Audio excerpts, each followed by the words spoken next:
Palestina kini dilaporkan mulai darurat pangan setelah Badan Pangan Dunia memangkas bantuannya. Hal ini terjadi setelah Amerika Serikat memangkas dana bantuannya untuk PBB.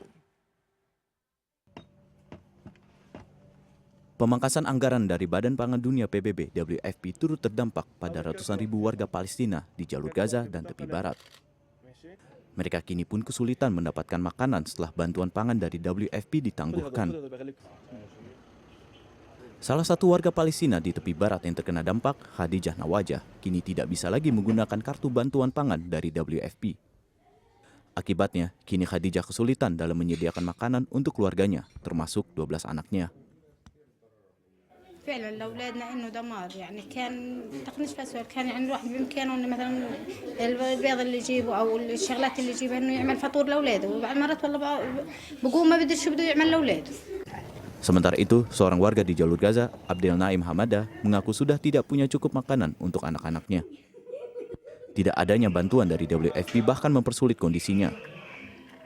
عندي شباب انا عندي 21 سنه 20 سنه 19 سنه وشباب اللي ياكل وانا بشتغلش ولا هم بيشتغلوا وعاطل عن العمل يعني كيف بدها تكفيني بتكفينيش بالمره نهائيا نهائيا بتكفينيش يعني هجد اذا قللوها انا بروح اشحت عايش على المي والملح يعني اقول لك لسه لا اعمل اضراب عن الطعام زي المساجين احسن لي وانا خليت اعمل اضراب عن الطعام خليهم مش يموتونا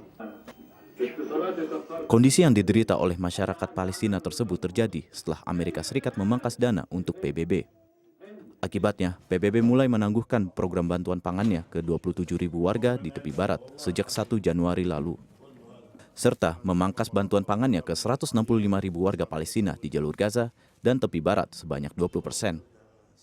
Untuk menanggapi kondisi tersebut, PBB dan pemerintah otoritas Palestina meminta dana bantuan untuk masyarakat Palestina sebesar $350 juta atau setara 4,9 triliun rupiah. Dan untuk mengetahui kondisi terkini warga Palestina, kami sudah terhubung dengan Abdillah Onim yang merupakan aktivis kemanusiaan asal Indonesia yang berada di Gaza. Selamat malam waktu Indonesia ya Bang Onim. Ya, selamat malam Fani dan pemirsa di Indonesia. Baik, Bang Onim bisa dielaborasi di perkembangan situasi terkini, bisa Bang Onim gambarkan dampak termasif apa yang saat ini sedang penduduk Gaza alami? Iya Fani, sebelumnya perlu saya sampaikan bahwa salam cinta dan salam perdamaian dari masyarakat Palestina untuk masyarakat Indonesia, baik itu NGO, pemerintah dan juga seluruh masyarakat Indonesia sampai dengan saat ini memang masih fokus dan berkomitmen untuk memberikan dukungan kepada masyarakat Palestina, serta mereka juga menyampaikan terima kasih kepada masyarakat Indonesia dan juga pemerintah Indonesia atas komitmennya dan dukungan sampai dengan saat ini. Fani perlu sampaikan bahwa memang pemangkasan tersebut ini adalah sebuah tindakan yang sangat memberikan penderitaan kepada masyarakat Palestina, karena kita ketahui sendiri bahwa sudah lebih dari 100 tahun wilayah Palestina masih di bawah pendudukan dan juga penjajahan dari pemerintah otoritas Israel. Sedangkan wilayah jalur Gaza sampai dengan saat ini sudah lebih dari 12 tahun masih di bawah jajahan dan blokade oleh pihak Israel. Akses dari luar ke dalam pun sangat sulit sekali. Dengan demikian apa yang dilakukan atau keputusan yang diambil oleh Presiden Amerika Serikat Donald Trump ini adalah sebuah tambahan penderitaan untuk masyarakat Palestina baik itu di tepi barat maupun di wilayah jalur Gaza.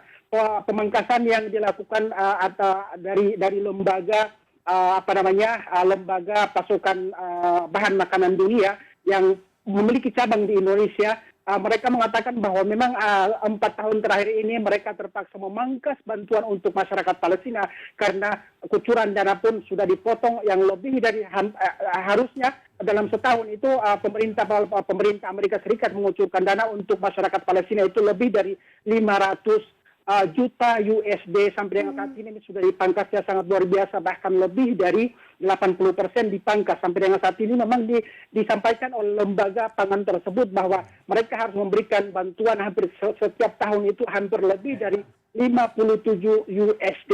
Ini adalah sebuah tindakan yang memang perlu kita tolak, karena kita harus sendiri bahwa sampai dengan saat ini Fani, masyarakat Palestina memang sangat membutuhkan bantuan baik itu dari negara lain termasuk di negara Indonesia. Perlu sampaikan beberapa hari lalu Fani berkaitan dengan tragedi yang terjadi di Masjidil Aqsa Mubarak. Memang beberapa hari lalu hanya terjadi beberapa jam saja di mana militer Israel melakukan blokade dan juga melakukan pengepungan terhadap Masjidil Aqsa Mubarak. Fani. Baik, Bang Onim, dari krisis yang tadi Bang Onim sebutkan tadi, dari blokade kemudian juga agresi militer, bagaimana warga Gaza terutama untuk bisa mencari alternatif bantuan, tidak hanya untuk mendapatkan makanan tetapi juga pengobatan seperti itu? Iya, Fani, hari ini Kementerian Kesehatan Palestina di jalur Gaza mengeluarkan statement bahwa lebih dari 800 pasien yang harusnya melakukan operasi berat, akan tetapi hanya 24 orang yang dioperasi berhasil dilakukan tindakan operasi. Hal ini berkaitan dengan krisis yang dialami oleh warga Gaza dan juga pihak Kementerian Kesehatan. Yang pertama adalah krisis listrik, sampai dengan saat ini masih dialami oleh masyarakat Palestina, termasuk pemerintah Palestina yang ada di jalur Gaza.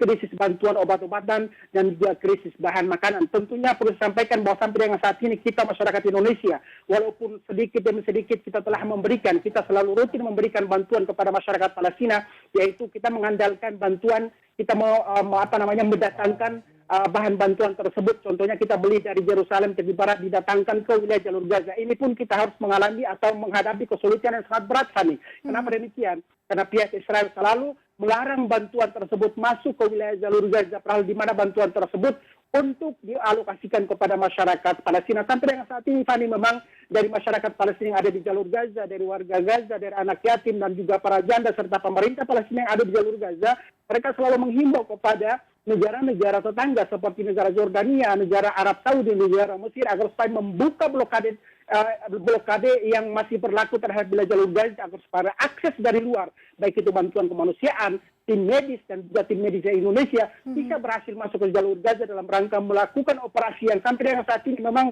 ratusan bahkan ribuan para pasien terkatung-katung di perbatasan antara Gaza dan Mesir dan juga terkatung-katung di perbatasan antara Gaza dan Israel. Hal ini dilakukan oleh pihak Israel agar supaya untuk menambah penderitaan masyarakat Palestina terutama di wilayah jalur Gaza Palestina, Fani.